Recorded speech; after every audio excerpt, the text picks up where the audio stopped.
airport taxi or airport taxi. Then pagkatapos no, madami siyang gamit. Oo. Tapos, mula dito hanggang okay. Hindi ba kayo inukwira ng ibang transport utility like regular taxi or walang ganon? Basta sinabi lang na ano, dapat ganon, di ba? Dapat choice yun. Right? Oo. May resibo. Oo. Oo. Oo.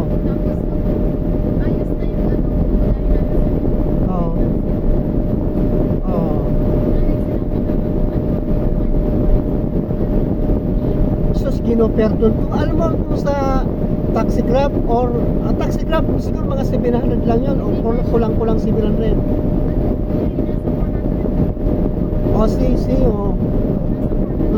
di ba pag regular taxi di ba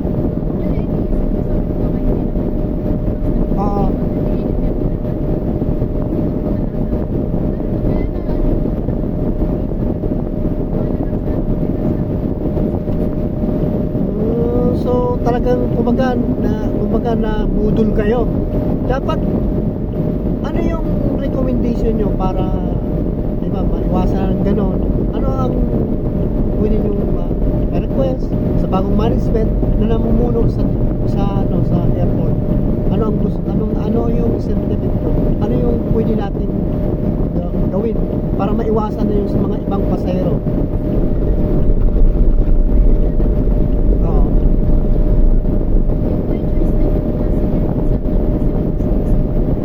Yung sa pilitan. Oo. Dapat magkatanong muna sila, di ba, kung saan sasakay. Ma-surprise. So actually ma'am, sa totoo lang, marami akong mga na-encounter na gano'n, like foreigner. Di ba, ang foreigner is marami mga bagay, right? So ngayon, ayaw na lang pa-pick up sa baba, gusto sa departure na. So, ang tendency, instead na ang nag-book sa akin ay mag-pick up ko na sa arrival, ngayon, pinapaakyat pa nila sa taas. So, ang mga karamihan na nag-book sa akin, maraming bagay. So ang tendency, kinakansila nila ako. So, yan din ang problema ng bagong management, yung patakaran talaga. Dapat, ano yung taxi airport? See?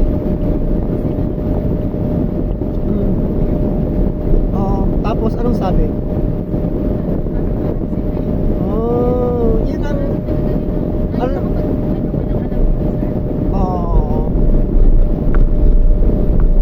so yan, I hope na sa bagong management at sa dudulugan ko nito na concern, public interest to hindi to basta-basta na gano'n na lang, no?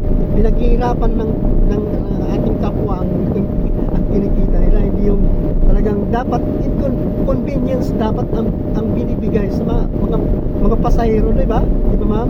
Dapat maging ayon sa kalooban yung ating serbisyo.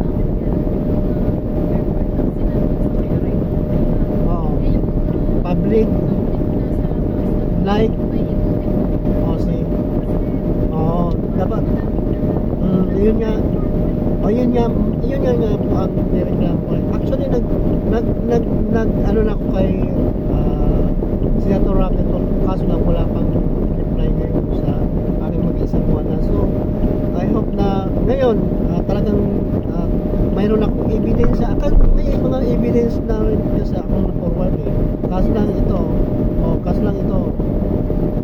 sana kung mapanood man ito yung ang aming conversation ni ma'am, sana magawa ng paraan at baguhin ang sistema sa airport kasi nakakaya to sa turismo, di ba ma'am?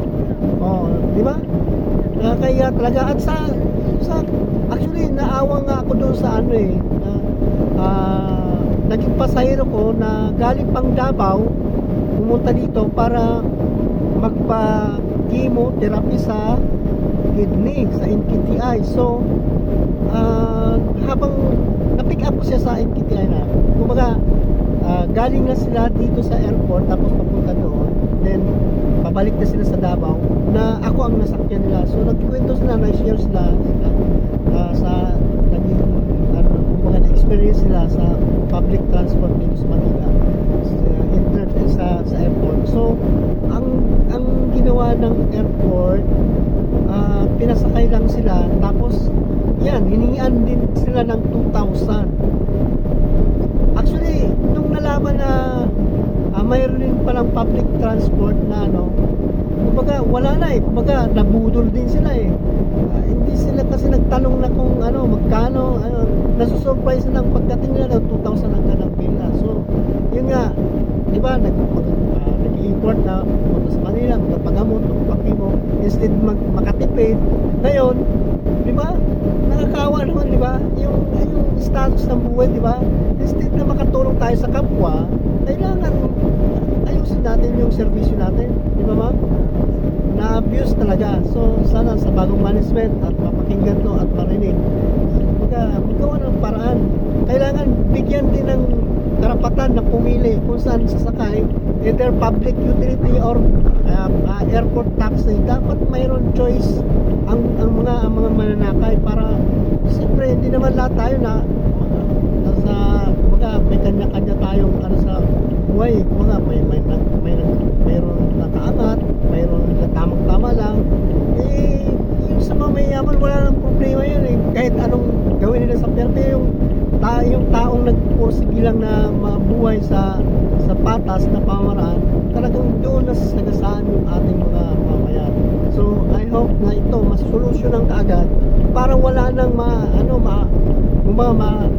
maka-experience siya na ang mga tourist natin na ganun ang ma-experience na napaka-struggle, papaakyatin mo pa sa taas, maraming bagay, tapos di ba?